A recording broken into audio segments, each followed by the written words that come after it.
The long metal hallway was cold, echoing with the sound of footsteps and machines. Zira held her child tightly in her arms.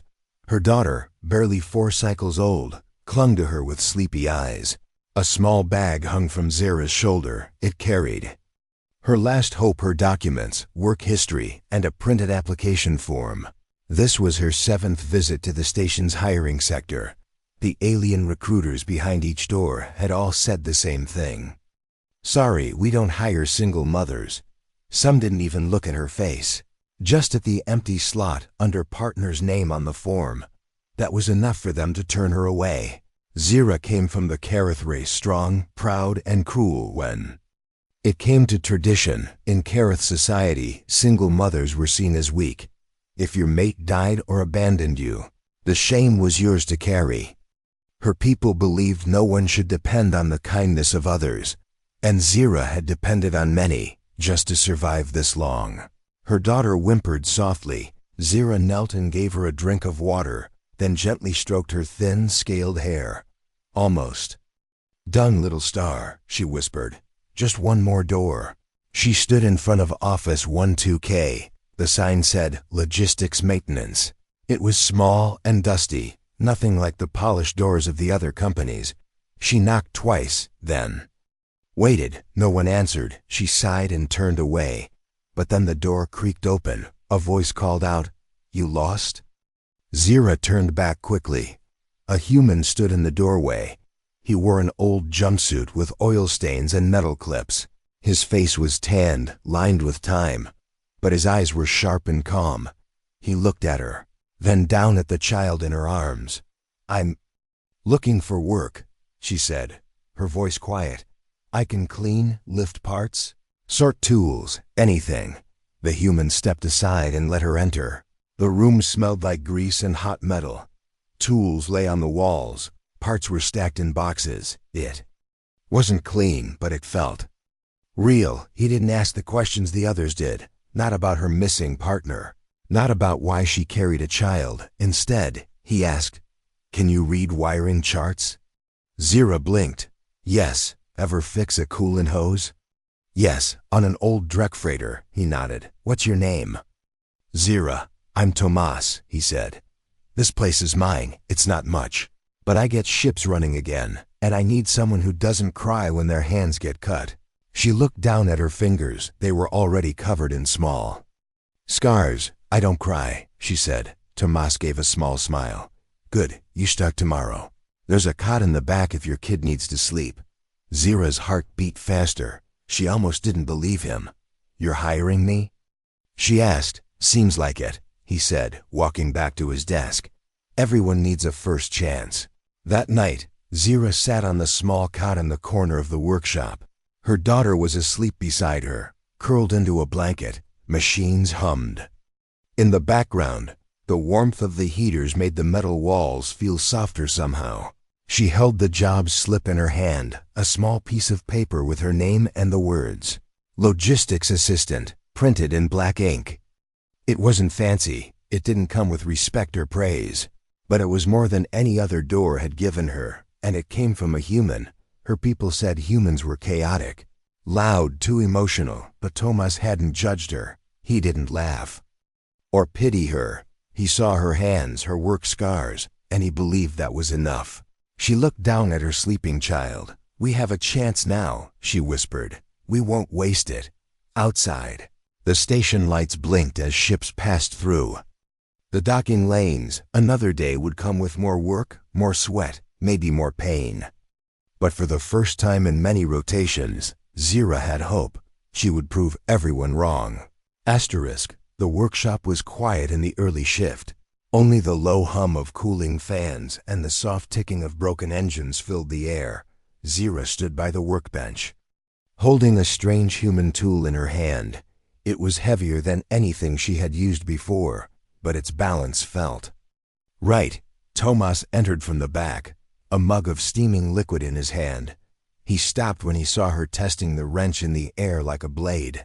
"Careful," he said with a small smirk. "That thing bites if you grab it wrong." Zira lowered the tool quickly. "Sorry, I was just learning." Tomas stepped closer and pointed to the grip. Thumb here, not there, unless you like smashed fingers. She nodded, holding it as he showed. Her fingers moved slowly, carefully, afraid to make mistakes. He noticed how tense she was, how her shoulders never relaxed, even now, even safe. You don't need to prove anything today, he said, setting the mug down. You're not being tested. Zira looked up. Everyone tests me. Not me. Tomas said simply. She didn't answer, but she lowered her shoulders a little. He led her to an old engine block on the bench. Let's take this apart. I'll show you how humans make a cooling system that always leaks at the worst time. As they worked, Tomas explained in short, clear words. His tone was different from the others. He didn't shout, didn't laugh. He corrected her gently and praised her when she got it right. Zira surprised herself when she chuckled. Your machines are messier than ours. That's part of the charm, he grinned. It gives us something to complain about. The hours passed quickly. Her daughter played quietly in the back, building towers from scrap parts. Tomas glanced at her from time to time, noticing how the little one watched everything, eyes sharp like her mother's. She's smart, he said once, handing Zira a coil of wire. Just like you. Zira didn't reply, but her eyes softened. Later that afternoon, a loud bang came from outside the workshop. Zira flinched and moved quickly to shield her child. Tomas opened the door and looked out. 2 large alien workers walked by, laughing and slapping a fallen crate with their tails. No trouble, Tomas said, closing the door again. Just muscleheads showing off. Zira sat back down slowly, heart still pounding. I always expect danger. She whispered. Yeah, Tomas said quietly. Me too. Silence settled between them like a heavy cloud. But it wasn't uncomfortable. It was the silence of 2 people who had seen too much, who understood too well. Why did you hire me?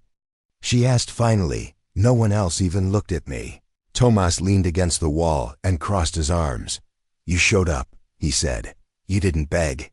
You didn't cry. You didn't lie. You just asked for a chance. He took a sip from his mug, then added, besides, I don't care what the others think. I've worked with soldiers, smugglers, even a half-blind Tharn cook. Trust me, you're already better than all 3.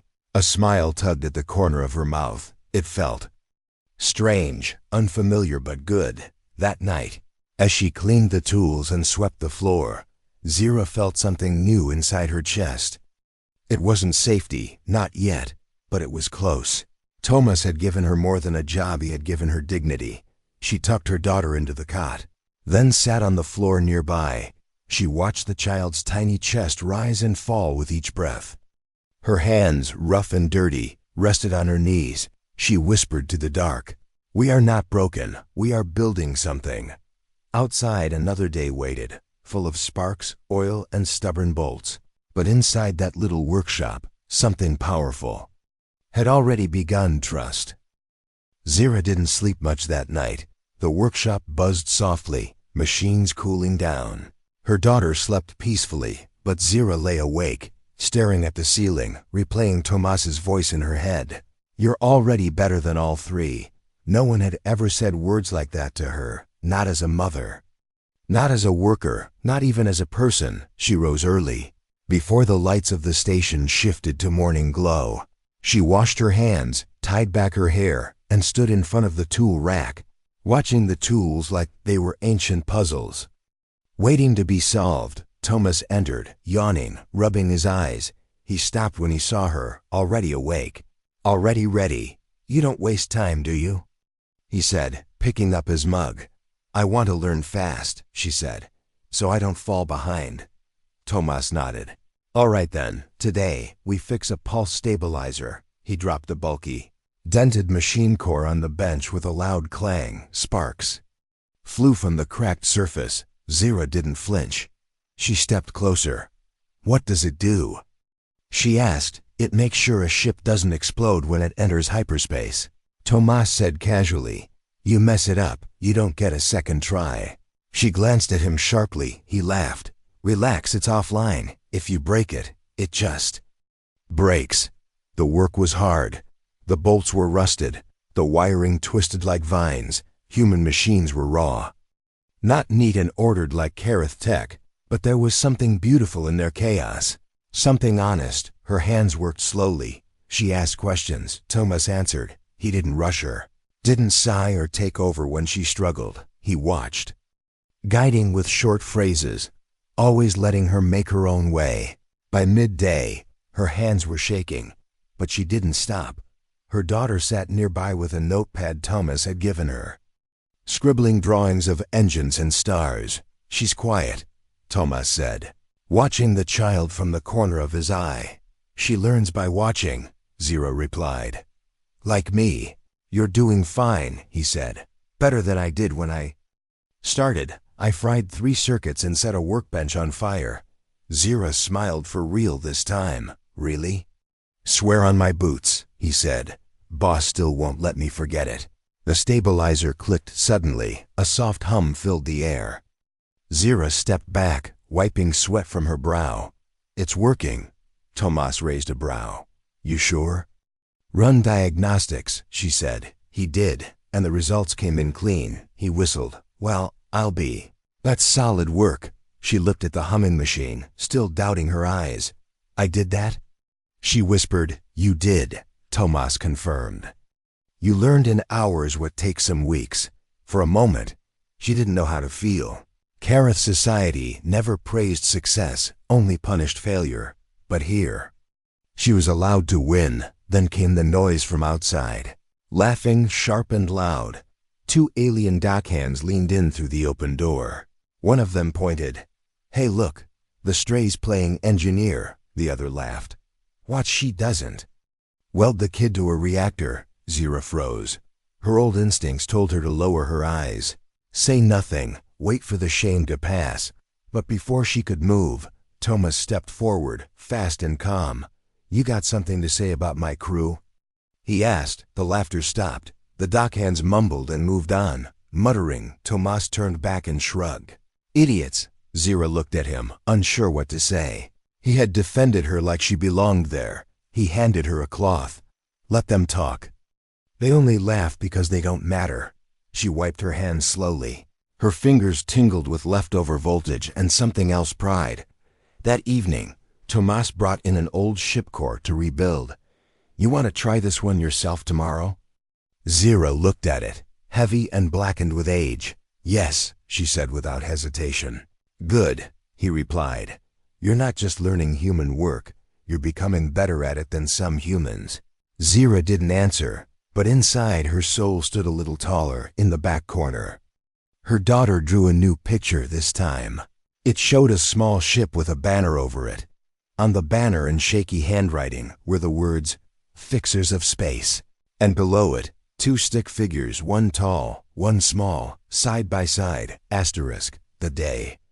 Started like any other, wrenches clanged, sparks flew, and the hum of engines filled the air. But something felt off. Zira could feel it in her skin, in the way the station's lights flickered slightly off rhythm, like the world was holding its breath. Thomas was under a fuel coupler, cursing quietly in human English. Zira worked beside him, her hands covered in thick grease. Her daughter played near the corner, stacking tool cases into towers. The shop had finally started to feel like a home. Until the knock came. It was sharp, loud, official. Not the knock of a customer, not even of a friend. Thomas slid out from under the coupler, wiped his hands, and opened the door. A tall figure stood in the doorway, pale skin, long robes, and a silver badge on his chest. Zira knew that symbol. Everyone did. The station inspector. Workshop 12K? He said coldly. Owner, Thomas Reese? Thomas didn't blink. That's me. The inspector stepped inside without permission, eyes scanning everything like a predator. You've hired unauthorized labor, he said flatly. A non-registered Kareth female with dependents, Zira stepped back, her heart pounding. Her daughter rushed behind her legs. The warmth of the shop seemed to vanish in seconds. She's qualified, Thomas replied calmly. I've logged her hours, filed the forms. She works under my authority. Kareth citizens must register their status before employment. The inspector snapped. And single-parent workers are flagged under Station Code 12-7, due to risk factors. She's not a risk, Tomas said, voice rising. She's a better mechanic than half your staff, the inspector sneered. This isn't about performance. It's about rules. She's not allowed to be here, and you are breaking protocol. Zira wanted to speak, but fear gripped her throat. Every part of her past screamed at her to stay silent. That speaking would only make it worse. Tomas took a step closer to the inspector. You want to find me? Go ahead, I'll pay. But she's staying. The inspector narrowed his eyes. If you insist on defying regulation, your license may be suspended. You'll lose access to all cargo repair contracts. Now Zira stepped forward, trembling but firm. Please, I'm not here to break rules. I only want to work. The inspector turned to her. His eyes cold. Then return to your own kind. Beg from your own government. This sector has no place for strays. Silence filled the workshop like ice water. Tomas stared at the man, his face unreadable. Then he said quietly, If she leaves, I shut this place down. I don't work without her. Zira's eyes widened. No, Tomas. He raised a hand gently.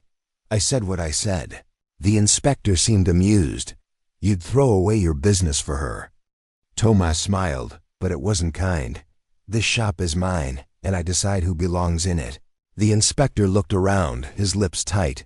Very well, he said slowly.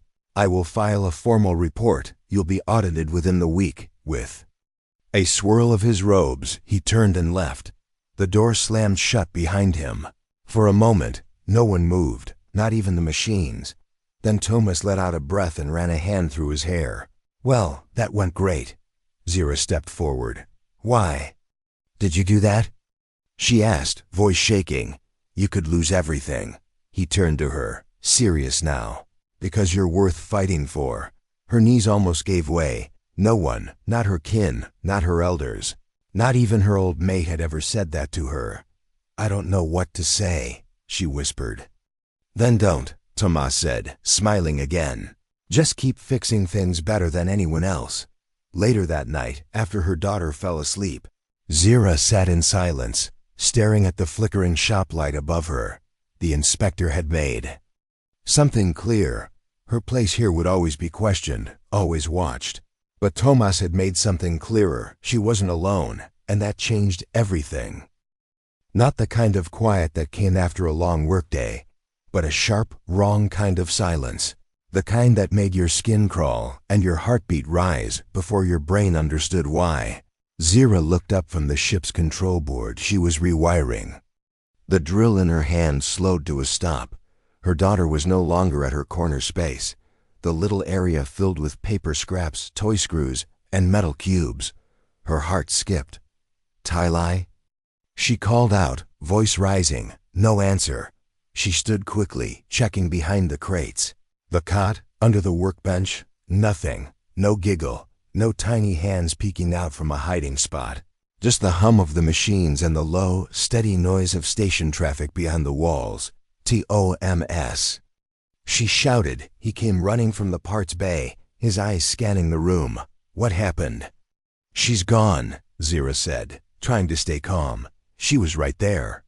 5 minutes ago. Without a word, Tomas rushed to the door and slammed the alert switch. The lights in the hallway flashed yellow, signaling a missing person alert for their workshop section. We'll find her, he said. Stay here in case she comes back. I'll check the corridors. No, Zira said, grabbing a pipe wrench like it was a weapon. I'm coming too. They split up. Zira ran down toward the food court, shouting her daughter's name at every corner. Her voice cracked as she passed confused aliens, shopkeepers, and travelers who stared but did not help. A vendor finally spoke. Small child? Taken by 2 Graxan males, moved fast toward the lower docks. Her blood turned cold. She ran. By the time she reached the dark, rusting corridor of the lower docks, Tomas was already there. He had his comms device in one hand and a stun tool in the other. They're still here, he said quickly. My contact tracked their IDs. They slipped past security, but haven't left the bay yet. Why would they take her? Zira whispered, her voice shaking. They hate humans, Tomas said. And anyone who sides with them, your daughter. She's their message. That sentence almost broke her. They moved together, silent, focused, their footsteps light on the grated floor. Tomas motioned toward a broken maintenance tunnel sealed off from normal access. Inside, 2 Graxan thugs sat by a crate. One of them held Tale by the arm. She was crying silently, her mouth taped, her eyes wide with terror. Zira didn't wait, she moved like a mother from a death world, fast, feral, unstoppable. She grabbed a loose chain and swung it at the first alien. The sound cracked through the air. The thug went down, clutching his face. The second one turned, surprised, but Tomas was already there. A quick hit to the knee, then the gut. He dropped like dead weight. Zira ran to her daughter, ripping off the tape. "You're safe now, I've got you." Talib buried her face into her mother's neck. Trembling, security arrived minutes later. Pulled by the alert Tomas had sent earlier, the thugs were arrested, hauled away without a word. The officers barely looked at Zira, but they nodded at Tomas. In the station's medical wing, Tally was checked and cleared, just bruises, no injuries. No permanent damage physically, but Zira knew what pain stayed longer than wounds. That night, back at the workshop, she sat beside the cot, holding Tally as she slept. She didn't cry, not even once. She was done crying. Tomas brought her a warm drink, set it down, and sat across from her. "You saved her," he said. "No," Zira whispered. "They never should have taken her. This galaxy hates what it doesn't understand, but it also respects what it fears," Tomas replied. "And today, they saw what you can do." Zira looked at him. "I'm not afraid anymore," he smiled. "Good, because now." They should be, outside the window. The stars moved in silence. But inside the workshop, a fire had been lit, and Zira mother, mechanic, warrior was no longer someone to ignore. Asterisk, no one spoke to her before. Now no one dared look away. Zira walked through the central corridor of the station with a quiet strength in her steps. Her daughter held her hand, and the eyes of aliens, those who once laughed, ignored, or whispered behind her back, now followed her with something new: fear. The news of what happened spread faster than light. 2 armed Graxan thugs taken down by a single mother with a wrench and a chain. The security footage leaked within hours. Even alien children spoke of the mother who fought like a war beast. But Zira didn't care about the stories. She only cared that her daughter slept peacefully again. She cared that Tomas still gave her real work, big jobs, hard repairs, heavy machines. She earned it. At the workshop, a giant cargo ship towered above them. Its engine core had fused after a hyperspace jump. The job was dirty, dangerous, and paid triple. Tomas looked at her across the bench and said, "You want the lead?" She didn't hesitate. Yes, the crew that arrived to help was Mech's 2 humans, 1 cyborg and an Akari female engineer. They all stared when Zira took command. She handed out orders with calm confidence, pointed tools, read diagnostics, and led the repair like a captain steering through a storm. No one argued. By the second hour, the humans were nodding with respect. The Nakari called her boss by the 4th. When the engine roared to life again, the cargo ship's captain, a rich, scaled diplomat, offered Tomas a bonus and a guild contract. Tomas smiled and said, "Give it to her. It was her job." The captain turned, confused. "She? A Kareth?" "She's the reason your ship didn't explode," Tomas replied. The diplomat bowed his head, something no Kareth had done for her before, and handed Zira the datapad with his seal. "Contact us for future work," he said. "You've earned our trust." Zira held the pad in her hands, stunned. It had her name on it, not Tomas's, not a company's, hers. That night, she stared at the guild contract again and again, her fingers shaking. She never thought she'd see her name on anything that mattered. Not after her own people had marked her as unfit to serve, unfit to build, unfit to belong. Now strangers across the galaxy would know her name. She turned to Tomas. "Why do you keep helping me?" she asked quietly. He looked up from his notes. "Because someone helped me once too." She blinked. "You?" "Yeah," he nodded. "After I left Earth, no one wanted to work with me either. Too stubborn, too loud, too human. I almost gave up. But someone gave me a chance.